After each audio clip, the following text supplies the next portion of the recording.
ಪುಟ್ಟಕ್ಕ, ಚಂದ್ರು ವಿಚಾರ ಯೋನಾನ ಗೊತ್ತಾಯ್ತಾ? ಊರಿಗೆ ಬಂದವ್ರಂತ? ಇಲ್ಲ ಅಮ್ಮೋರೆ, ಜನಗಳು ಯಾರನ್ನೋ ನೋಡಿ ನಿಮಗೆ ತೆಪ್ಪಾಗಿ ಹೇಳ್ಬಿಟ್ಟವ್ರೆ. ನಾನು ನಂಜಮ್ಮನ್ಗೂ ಫೋನ್ ಮಾಡಿದ್ದೆ, ಅವನಿನ್ನೂ ಬಂದಿಲ್ವಂತೆ. ಆ ಊರಾಗೆ ಇನ್ನ ಅವನಂತೆ. ಹೌದೇ? ಹಂಗಾರೆ ನನ್ನ ಪರಿಚಯದವ್ರು ಯಾಕೆ ಹಂಗೆ ಹೇಳಿದ್ರು? ಬಾಲಿವುಡ್ ಚಂದ್ರು ಊರಿಗೆ ಬಂದಿಲ್ಲ ಅಂತ ಹೇಳ್ದಲ್ಲ, ಅದೇ ಸಮಾಧಾನ. ಆಯಸ್ಸೆ ಏನೋ ಸಮಾಧಾನವೇ, ಆದ್ರೆ ನನಗೆ ಇನ್ನೊಂದು ದಿವಸ ಶಾನ ಚಿಂತೆಗೀಡು ಮಾಡೈತೆ ಅಮ್ಮವ್ರೆ. ಏನು ಹೇಳ್ತಿದ್ಯಾ ಪುಟ್ಟಕ್ಕ? ನಮ್ಮ ಮಕ್ಕಳು ಸಿಡ್ಲೂರ್ಗೆ ಹೋಗವ್ರಲ್ಲ, ಅಲ್ಲ ಅವ್ರಿಗೆ ಏನೋ ಅಪಾಯ ಒದಗ್ ಬರೋಂಗೆ ಕಾಣ್ತಾ ಐತೆ. ಏನು, ನಮ್ಮ ಮಕ್ಳ ಜೀವಕ್ಕೆ ಅಪಾಯ ಆಯ್ತಾ? ಯೋನ್ ಹೇಳ್ತಿದ್ಯಾ ಪುಟ್ಟಕ್ಕ? ಆ ರಾಧಾ ಯೋನನ ತೊಂದರೆ ಕೊಡ್ತಾವಳ?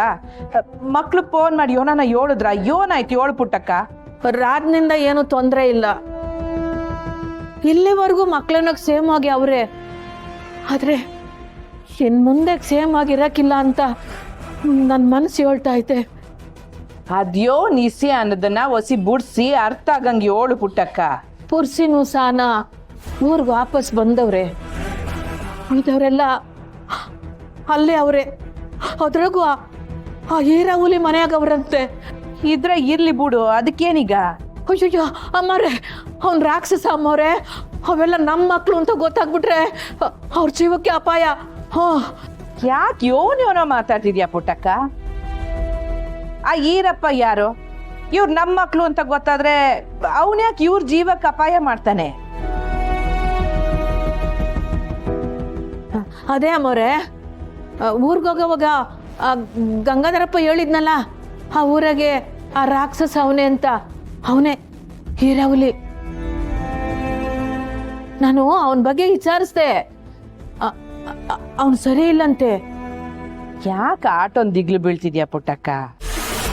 ಅಲ್ಲ, ನಮ್ಮ ಮಕ್ಳಿಗೆ ಯೋನು ಆಗಕ್ಕಿಲ್ಲ, ಅವರೆಲ್ಲ ಸೇಮ್ ಆಗಿ ಊರಬ್ಬ ಮುಗಿಸ್ಕೊಂಡು ವಾಪಸ್ ಬರ್ತಾರೆ ಅಂತ ನೀನೇ ನಂಗೆ 2 ದಿನ ಹೇಳ್ತಿದ್ದೆ. ಈಗ ಯೋನಾಯ್ತು?